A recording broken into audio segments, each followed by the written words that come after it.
ओम श्रीरवधू। हरि ओम तत्सत। हरि ओम तत्सत। हरि ओम तत्सत। आज हम फिर लक्ष्मी विषयक जो तंत्र प्रयोग कल मैंने बताया था, उसी का आज दूसरा भाग आपके समक्ष प्रस्तुत कर रहे हैं।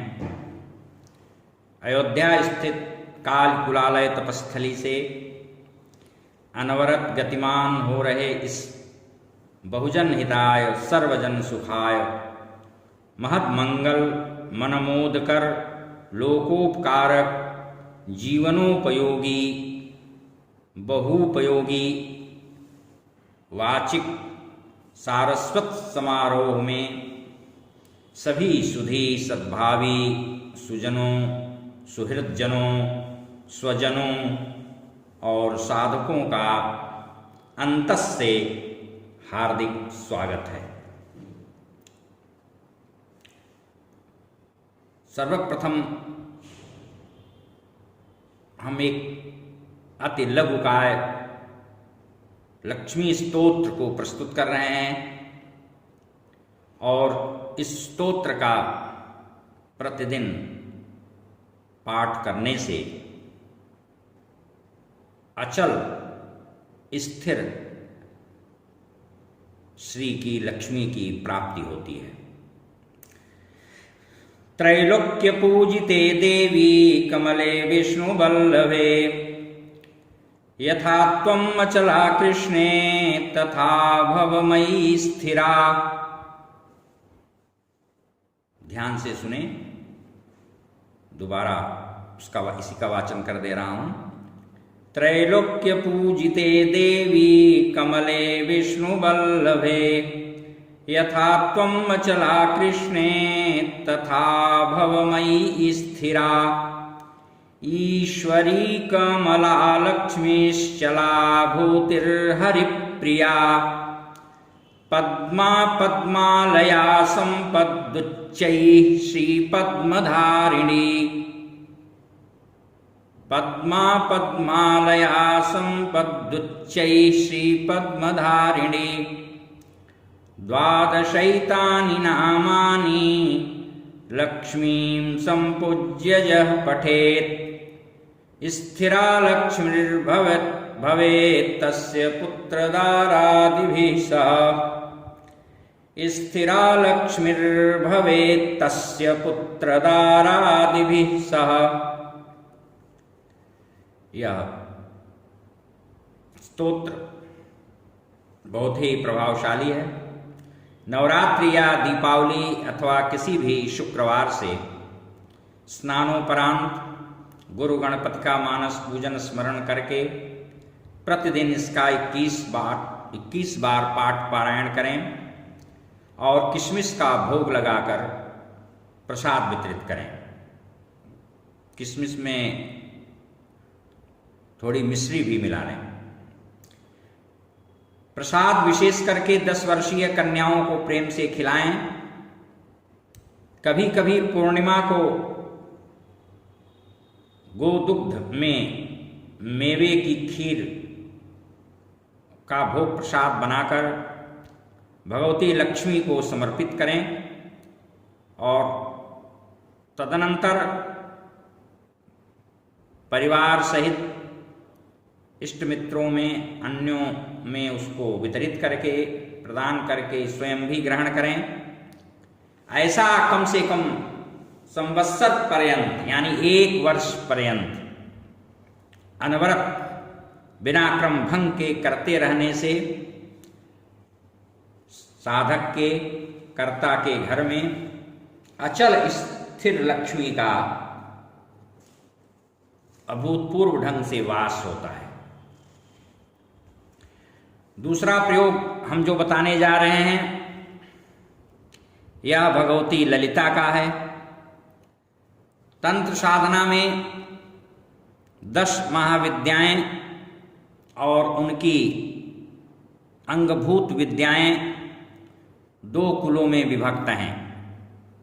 आद्यतः काली कुल और दूसरा श्रीकुल। भगवती ललिता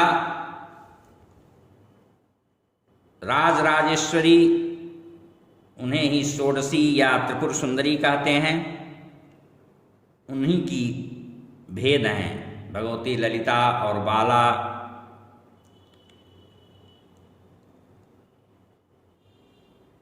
यह प्रयोग भगवान हयग्रीव जी ने अगस्त्य मुनि से बताया था और विस्तार से ललितोपाख्यान का उन्होंने उनके सम्मुख उनकी जिज्ञासा की शांति हेतु वर्णन किया था।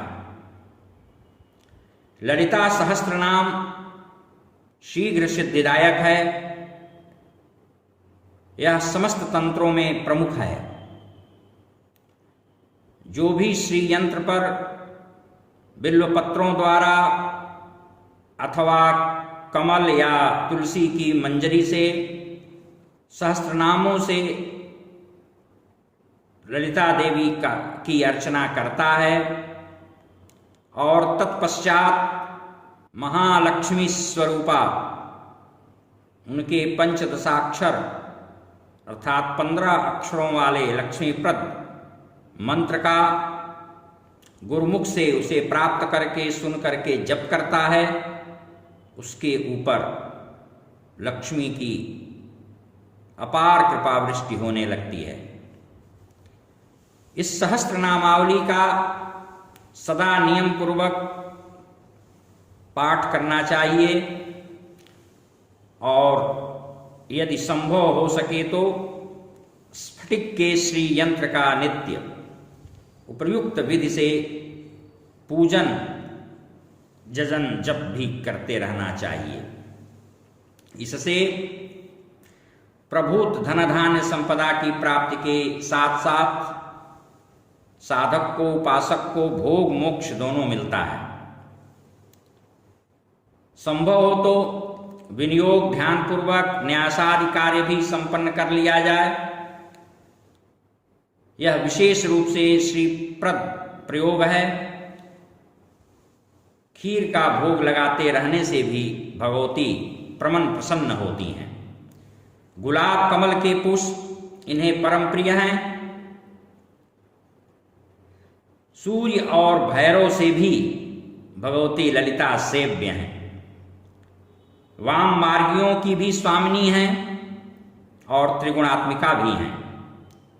ऐश्वर्य संपन्न तीनों लोकों की सुंदरी श्री यंत्र में सदा निवास करती हैं। रोग हरण कर पुरुषार्थ चतुष्टय की संसिद्धि करती हैं, साथ ही साधक को दीर्घायु प्रदात्री भी हैं। साधक के लिए 300 बार या 100 बार सहस्त्र नाम का पाठ करना विशेष फलप्रद होता है। वैसे तो यदि 11,000 बार नियम पूर्वक 41 दिन में इनका पारायण कर लिया जाए विधिवत, तो वह पुरस्चरण पूरा हो जाता है। इसके पाठ पूजन से पहाड़ के समान पाप अवरोध यदि जीवन में हैं तो वे शीघ्र विनष्ट हो जाते हैं। तीनों संध्याओं में यदि इनका पाठ पूजन किया जाए तो वह बहुत ही अच्छा और श्रेयस्कर होता है। शुक्ल पक्ष की नवमी, चतुर्दशी तथा शुक्रवार के दिन, विशेष रूप से पूर्णिमा के दिन इनका अवश्य पूजन पाठ करें। पूर्णिमा को रात्रि में चंद्रमा की आकृति में ललिता का ध्यान मानस पंचोपचार पूजन पूर्वक करते हुए यदि संभव हो तो चंद्रमा में उनके उस छवि का दर्शन करते हुए त्राटक लगाएं। इससे चंद्र दोष भी समाप्त होगा, मानसिक दोष भी दूर होंगे। क्योंकि चंद्रमा औषधीश हैं और उनकी भी ये स्वामिनी हैं। यह प्रयोग सद्य सुभद सुखद परिणाम देने वाला है, रोग शमन करने वाला है, आयु यश वो वृद्धि करता है।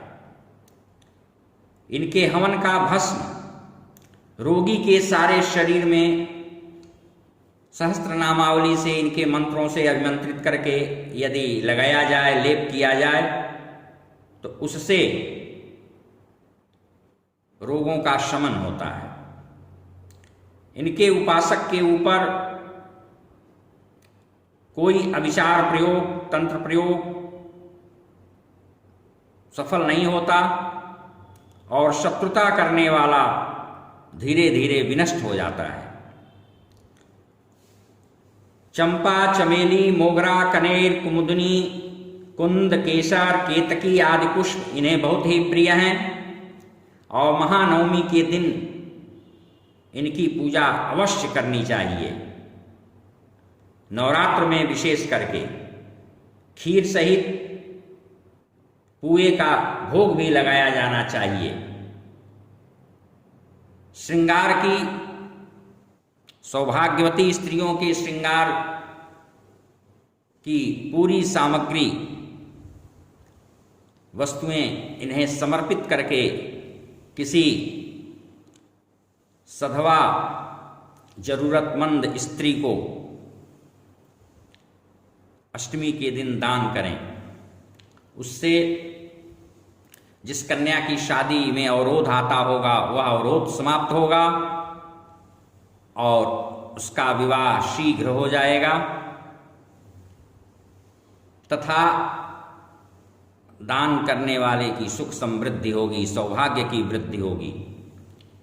श्री ब्रह्मांड पुराण के हयग्रीव अगस्त के संवाद क्रम में ललितोपाख्यान परिवर्णित है। उसमें सहस्त्र नामावली भी दी गई है।